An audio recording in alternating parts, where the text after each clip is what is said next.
Muy buenas, hoy vamos a hablar de una peli que es un clásico dentro del cine de terror. Se trata de La semilla del diablo.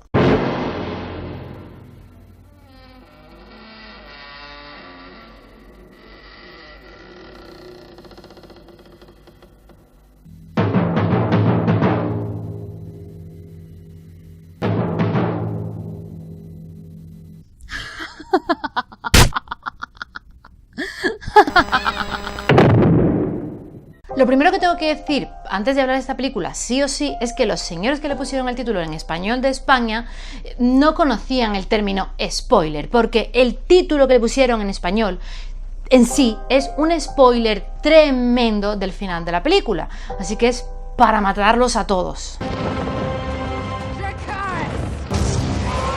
Valar Morghulis. ¿Por qué digo esto? Pues porque esta película está inspirada en una novela de Aaron Irby, creo que se pronuncia así, que se titula El bebé de Rosemary, que luego tuvo una secuela que se llamó El hijo de Rosemary, de la cual no os puedo hablar porque no sé nada de ella, ni he leído ese libro, ni sé si se ha hecho película, ni nada. Vamos a centrarnos en la primera parte, El bebé de Rosemary. A pesar de que es una película antigua, voy a intentar no hacer spoiler, por lo menos no contaros el final, aunque ya con el título podéis imaginar cuál es el final de la película, pero voy a intentar minimizar los spoilers lo máximo posible. ¿Por qué? Pues porque entiendo que mucho de mi público es público muy joven y estamos hablando de una película del año 68, así que mucha gente no la habrá visto o no la conoce.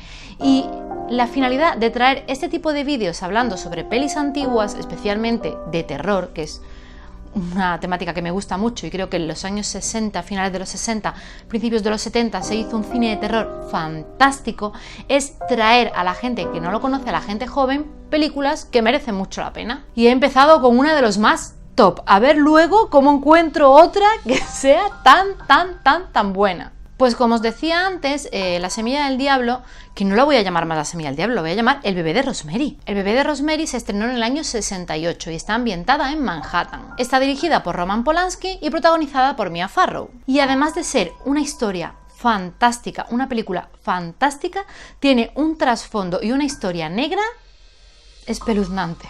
Este foco porque parpadea, en serio. Parpadees. Yo en mis años mozos, cuando era canguro adolescente, leí la novela. No os puedo enseñar el libro porque os digo que era cuando era canguro adolescente, porque la leí de la biblioteca de unos padres de unos niños que yo cuidaba. O sea que no puedo enseñaros el libro, pero lo leí en su momento y me gustó bastante. Así que vamos a centrarnos básicamente en lo que es la película. Y ahora que cuento para no hacer spoiler. Los protagonistas de la peli clásica son Mia Farrow y su marido. Su marido en la película, se entiende, no su marido en la vida real. Son un matrimonio joven, ella se dedica a estar en casa, ser ama de casa, y él es un actor que está buscando oportunidades para hacer despegar su carrera. Entonces se trasladan a Manhattan intentando buscar esas oportunidades que al marido le hacen falta. Se mudan a un apartamento muy chulo en Manhattan y empiezan a entablar una relación con sus vecinos. Los vecinos son un matrimonio mucho más mayor que ellos, pero que desde el principio de la película empiezan a tener mucho interés, a preocuparse mucho por Rosemary, a preocuparse mucho por el marido, a ayudarles mucho, a hacerles muchos favores y a entablar una especie de relación exageradamente parental. Conforme se va afianzando la relación con los vecinos, la carrera artística del marido de Rosemary empieza a despegar, lo cual es bueno para la pareja, así que se animan y empiezan a buscar un embarazo. Esto no es spoiler, porque se llama La semilla del diablo y se llama El bebé de Rosemary, o sea que un bebé tiene que haber por algún lado. Conforme va avanzando el embarazo de Rosemary, empieza a sentirse cada vez peor y a hacer cosas cada vez más raras. Y ya voy a dejar aquí la historia del argumento y voy a dejar que vosotros lo descubráis por vosotros mismos. Cosas aparte que puedo decir sin entrar en el argumento en sí de la película. Pues puedo deciros que tiene una banda sonora increíble, asfixiante, porque es una banda sonora que te sobrecoge en todo momento. Y sobre todo que es una película muy claustrofóbica. Rosemary pasa muchísimo tiempo de esa película encerrada en ese apartamento y intentando salir de la situación en la que se encuentra, situación en general, no del apartamento en sí, pero al pasar tantas horas dentro de ese apartamento e intentando escapar de su circunstancia, es verdad que el apartamento en sí parece que se forma o parece que forma parte de uno de los actores propios de la película. Es tal la claustrofobia que es muy, muy angustiante. Como película de terror, no es la clásica película de terror que te hace dar sobresaltos, que a mí no me llaman la atención especialmente. Me gustan mucho más las películas de terror que te ponen en una situación incómoda y que te hacen estar enganchado a la butaca del cine o enganchado al cojín y a tu mantita en tu casa y pendiente de la trama. Y La semilla del diablo lo consigue. El bebé de Rosemary, el bebé de Rosemary. El bebé de Rosemary lo consigue. Porque a pesar de ser una película con una duración normal, no es una película exageradamente larga, desde el principio empatizas totalmente con Rosemary, quieras o no quieras tener hijos, porque es tan agobiante la situación en la que se encuentra que estás constantemente deseando que ella sea capaz de salir de ahí. Por eso os digo que es muy claustrofóbica esta película. Si no fuera por el título tan spoileante que tiene, realmente el ritmo de la película está súper bien llevado para que el final sea sorprendente. Pero es que con el título la cagaron. En resumen, que es muy recomendable y no podéis dejar de ver esta película. Ahora vamos a hablar un poco de lo que es la historia que tiene detrás, la historia real que rodea a la película y de una secuela que se ha hecho hace un par de años. Hay dos hechos alrededor de esta película, uno no pasa de ser, para mí, desde mi punto de vista, una curiosidad, y el otro sí que es un suceso que marcó un hito y que fue muy escandaloso en Estados Unidos. Vamos a empezar por la curiosidad. Si tenéis Netflix, hay un documental que se llama Holy Hell. Os dejaré la miniatura por aquí del documental para que lo veáis, y habla sobre una secta de California fundada por un señor que se llamaba, dejadme que lo mire, Jaime Gómez, que era venezolano, que luego se cambió el nombre y bueno, que era todo como muy turbio y muy perturbador. Pues este señor, antes de fundar esta secta, tuvo una carrera, por llamarlo de alguna forma, como bailarín, actor porno y no sé, vinculado al mundo del espectáculo en general. E hizo un cameo, porque eso es un cameo, bueno, más que un cameo, hizo de figurante en La semilla del diablo. De hecho, en el documental lo comentan y comenta que él hacía referencia muchas veces a que él salió en La semilla del diablo y se enorgullecía mucho de ello. Y luego, pues ya os digo, ese señor se le fue un poco la chapa, montó su secta en California y ahí sigue. El documental dicen que ahí sigue el hombre con su secta, sus acólitos y demás. Bueno, no han podido cazarlo a pesar de las barbaridades que ha hecho. Os dejo, ya os digo, el link abajo al documental, el nombre del documental, para que le echéis un vistazo. Si tenéis Netflix, es muy, muy recomendable. Intentad verlo cuando no haya menores delante, porque hay algunas escenas subiditas de tono. Y el siguiente punto, que sí fue algo muy, muy gordo y muy escandaloso en Estados Unidos y bueno, a nivel mundial, fue el asesinato de Shannon Tate. ¿Quién es Shannon Tate? Pues Shannon Tate era la mujer de Roman Polanski, el director de Rosemary's Baby, de La semilla del diablo. La película se estrenó en 1968 y el asesinato tuvo lugar en 1969. Para más INRI, cuando tuvo lugar este asesinato, Shannon estaba embarazada de 8 meses. Quiero recordar que estaba solo a 3 semanas de dar a luz, lo cual hace que sea todo muchísimo más macabro si cabe. En la película se tocan temas de satanismo y demás, así que después del estreno de esta película, Roman Polanski empezó a recibir muchas amenazas, supuestamente por haber hecho públicos pues temas satánicos, por haber enseñado a todo el mundo rituales secretos y demás. Que ya os digo que yo he visto la película, soy fan de esa película y no sé en qué se basaban para hacer esas afirmaciones, porque no se ven ritos satánicos como tal, te lo dejan entrever, pero no hay escenas explícitas. Pero a pesar de ello, Roman Polanski empezó a recibir amenazas por eso, porque decían que habían mostrado ritos satánicos secretos y que por eso su familia y él merecían la muerte. Evidentemente, alguien que está en el candelero, que acaba de estrenar una película, que es famoso, que recibe críticas positivas y negativas, imagino que no le haría el menor caso a ese tipo de amenazas. Supongo que pensaría, un chalao perdido más y ya está. Imagino que sería algo parecido como los comentarios que reciben los grandes youtubers en YouTube, pues no le haces caso y en este caso, valga la redundancia, tendrían que habérselo hecho. El asesinato tuvo lugar cuando Roman Polanski estaba en Londres, no estaba en su casa en Estados Unidos.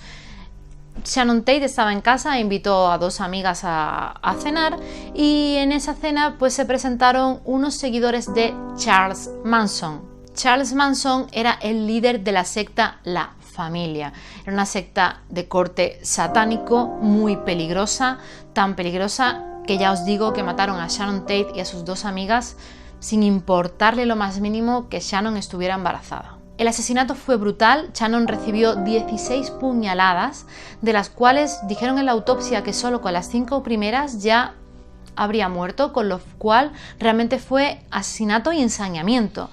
Fue una ida de pelota brutal por parte de los asesinos. Y no contentos con eso, encima cogieron su sangre y escribieron cerdos en la pared, y bueno, dispusieron los cadáveres de forma un poco extraña. Y además no quiero adentrarme mucho en esta parte escabrosa, porque además en su momento se publicaron las fotos de la escena del crimen, se publicaron fotografías de Shannon Tate muerta, luego Roman Polanski hizo una rueda de prensa o un posado, por llamarlo de alguna forma, en su salón con las manchas de sangre, lo cual me parece bastante escabroso y totalmente fuera de lugar, la verdad. Así que no voy a centrarme mucho en cómo fue el asesinato, simplemente en que el asesinato tuvo lugar y tuvo relación con la película. Realmente el detonante que hizo que estos locos decidieran ir a por esta familia fue el estreno de la película El bebé de Rosemary. Evidentemente no lo estoy justificando, porque no tiene nada que ver el que tú estrenes una película con que alguien vaya y te asesine, evidentemente, pero sí es verdad que en su mente perturbada y loca y satánica, pues algún tipo de relación había, así que después del estreno de la película decidieron ir a matarlos. Y esto fue precisamente el detonante que hizo que arrestaran a Charles Manson y que a día de hoy siga cumpliendo condena. Supuestamente se ha reformado y se ha casado con una loca que se ha enamorado de él por carta. Yo qué sé, la gente está muy enferma, de verdad. Y dejando a Charles Manson de lado, hace poco, relativamente poco, en el año 2014 se hizo un remake de El bebé de Rosemary. En este caso no era un remake para cine, sino que era un remake preparado para televisión. Son 2 episodios, podéis verlo en Netflix también. Y tengo que decir que a pesar de que tiene algunos fallos importantes de guión, pues no me ha parecido una mala adaptación. Creo que es bastante respetuoso con la obra original, que es lo mínimo que yo le pido a un remake o a una revisión de una obra antigua, es que respete la original. Partimos de la base de que si algo es bueno, desde mi punto de vista, no hace falta volver a hacerlo. Aunque es verdad que hay generaciones jóvenes que a lo mejor no se acercan a una obra simplemente porque le parecen antigua, y si se hace una revisión, pues puedes hacer llegar esa historia a gente más joven. Vale, ese argumento lo compro, pero si haces eso, lo que tienes que hacer es respetar la obra original. Y ahora, en este caso, sí que estamos ante un caso en el que por lo menos se respeta la obra original. Hay muchas escenas que se han trasladado tal cual, que están en la película del 68 y aparecen en la serie de 2014. Evidentemente, hay escenas que se han añadido, porque la película del 68 era una película de 1 hora y media aproximadamente, y el remake que se ha hecho ahora son dos películas o 2 episodios de 1 hora y 20, 1 hora y media cada uno. Estamos hablando del doble de metraje, así que evidentemente se han metido más escenas. Algunas sobran totalmente, pero bueno, otras te sirven para ponerte un poco más en contexto y no están mal. En esta nueva adaptación que han hecho, han trasladado la acción a París. En lugar de hacerlo en Manhattan, la hacen en París, y ahí, desde mi punto de vista, pues reside uno de los mayores fallos que tiene, porque si lo trasladas a París con gente que habla francés, pues deberían tener acento francés, y es que no tienen acento francés. Empecé a verla en castellano y cuando vi que me chirriaba el hecho de que no hubiera acento francés, la puse en versión original. Y es que en versión original tampoco hay acento francés por ninguna parte, no hablan francés. Salvo con alguien de vez en cuando por la calle que dice bonjour o cualquier historia así cortita, 3 palabras como mucho, es que el francés no se le ve por ninguna parte. Y vamos a ver, señores. Si hacemos Narcos, lo ambientamos en Colombia, cogemos actores brasileños, cogemos actores españoles y tienen acento colombiano, si ambientamos algo en Francia, pues tendrán que tener acento francés. Es que es básico. Que a Pablo Escobar se le respeta, hijo de puta. Pero ya os digo que eso es un mal menor. Vale, no pasa nada. Es un mal menor. Luego hay escenas que también es verdad que están un poco metidas con calzador, porque en la película del 68, a pesar de ser una película de una duración corta, empatizas totalmente con Mia Farrow y con Rosemary.